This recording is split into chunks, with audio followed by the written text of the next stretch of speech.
Father of all bomb से हमले की शुरुआत कर सकता है रूस। ब्रिटिश रक्षा सूत्रों के हवाले से खबर। इस बम से 44 टन TNT के बराबर होगा विस्फोट। बाइडेन और पुतिन की मुलाकात पर रूस का पहला बयान। क्रेमलिन ने कहा अभी शिखर बैठक करना होगा जल्दबाजी। यूक्रेन संकट टालने के लिए पुतिन से मिलने के लिए तैयार है अमेरिकी राष्ट्रपति बाइडेन। व्हाइट हाउस ने बयान जारी करके पुष्टि। व्हाइट हाउस के प्रवक्ता ने कहा हमला होने तक अमेरिका कूटनीतिक प्रयास जारी रखने के लिए प्रतिबद्ध है।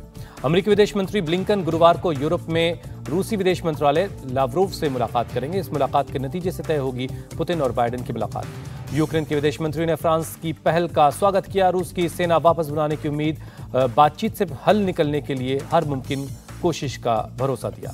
अमेरिकी खुफिया अधिकारियों के मुताबिक पुतिन ने अग्रिम मोर्चे पर तैनात कमांडर्स को दिया आदेश, हमले की आखिरी तैयारी करने को कहा।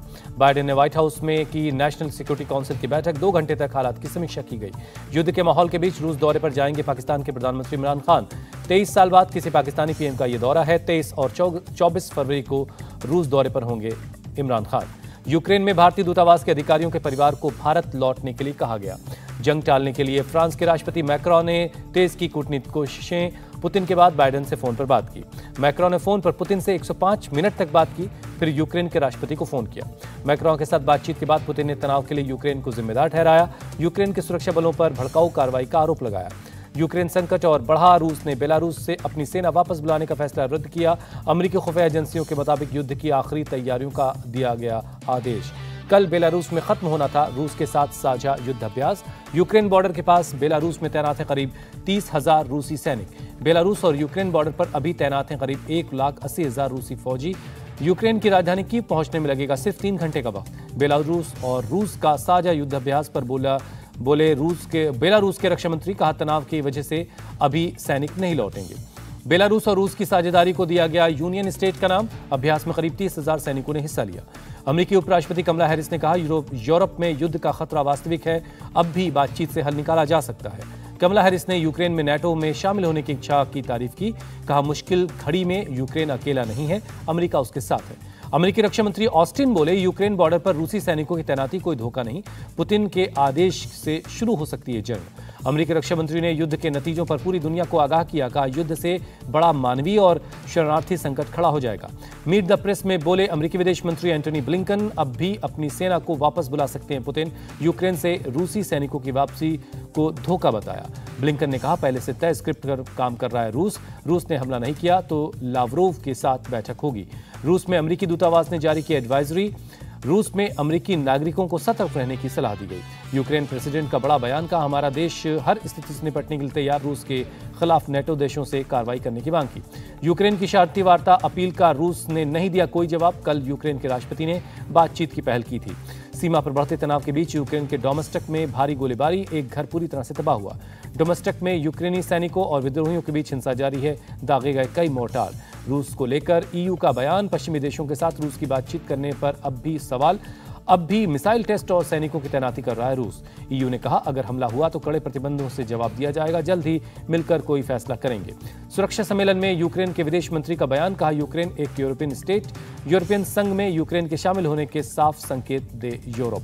यूक्रेन के विदेश मंत्री ने कहा रूस को बातचीत के लिए मनाने की हर कोशिश की जा रही है, साथ ही हर हालात से निपटने के लिए भी तैयार है। अमेरिका में यूक्रेन के समर्थन में उतरे लोग व्हाइट हाउस तक मार्च किया। स्टॉप पुतिन नाउ के नारे लगाए। रूस के खिलाफ कड़े प्रतिबंध लगाने की मांग की। म्यूनिक सुरक्षा सम्मेलन के खिलाफ सड़कों पर उतरे लोग। कहा नेटो देशों के युद्ध पथ को रोकने के लिए बायर्न में इकट्ठा होंगे लोग। प्रदर्शन के दौरान लोगों ने यूक्रेन मिन्स्क ट्रीटी लागू करने की मांग की। कहा नहीं बदलेंगे युद्ध के हालात। यूक्रेन रूस में जारी तनाव को लेकर बोले पोप फ्रांसिस एक दूसरे को दुश्मन मानकर युद्ध छेड़ने के बारे में लोग सोच रहे हैं। ईस्टर्न यूक्रेन में लोगों को निकालना जारी है। रूस के वोरोनिश पहुंचे कई लोग। अब तक 358 बच्चों समेत 910 लोगों को वहां से निकाला गया। वोरोनिश प्रशासन का बयान। हम 4,500 लोगों को के लिए तैयार है। जरूरत पड़ने पे इस क्षमता को बढ़ाया जाएगा। यूक्रेन के ओडेसा में हजारों लोगों ने मार्च निकाला। दिखाई एकता की तस्वीर। 2014 में हुए युद्ध के याद में ये मार्च निकाला गया। मार्च के दौरान लोगों ने नो पुतिन नो क्राई के नारे लगाए। कहा हम रूस के खिलाफ लड़ने के लिए तैयार हैं। लोगों ने कहा हम अपने फैसले लेने के लिए आज़ाद हैं, हर हालात में दुश्मन का सामना करने को भी तैयार हैं। डोनेट्स्क में शेलिंग अटैक के चलते तबाह हुए कई घर। हजारों लोगों का किया गया इवैक्यूएशन। विद्रोहियों ने यूक्रेन बॉर्डर पर दागे थे करीब 100 आर्टिलरी शेल्स। डॉनटस्क में गोलीबारी से बढ़ा तनाव, विद्रोहियों ने यूक्रेनी सेना पर लगाया हमले का आरोप, विद्रोहियों ने कई घरों पर लहराए झंडे। कीव मैडन स्क्वायर पर इकट्ठा हुए स्थानीय लोग 2014 के प्रदर्शन के दौरान जान गंवाने वाले लोगों को याद किया। यूक्रेन के पूर्व राष्ट्रपति ने भी दी श्रद्धांजलि, कहा लोगों ने यूक्रेन के लिए अपनी जान दी, 100 से ज्यादा लोगों की जानें गई थी। यूक्रेन में साल 2014 से अब तक 14,000 से ज्यादा लोगों की मौत हुई। श्रद्धांजलि देने पहुंचे लोगों ने जान गंवाने वालों को अपना हीरो बताया।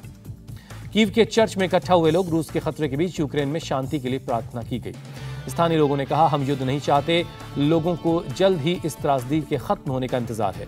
यूक्रेन में दी जा रही सेल्फ डिफेंस की ट्रेनिंग, स्थानीय लोगों को सिखाए जा रहे आत्मरक्षा के गुर।